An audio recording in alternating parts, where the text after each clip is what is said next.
Cape May MAC, Museums, Arts and Culture, is taking an important step toward greater accessibility for the deaf community.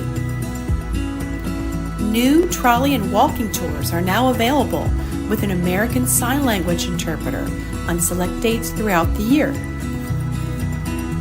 These entertaining tours are thoughtfully designed for people who are deaf or hard of hearing, offering an immersive experience of Cape May's rich history and architecture.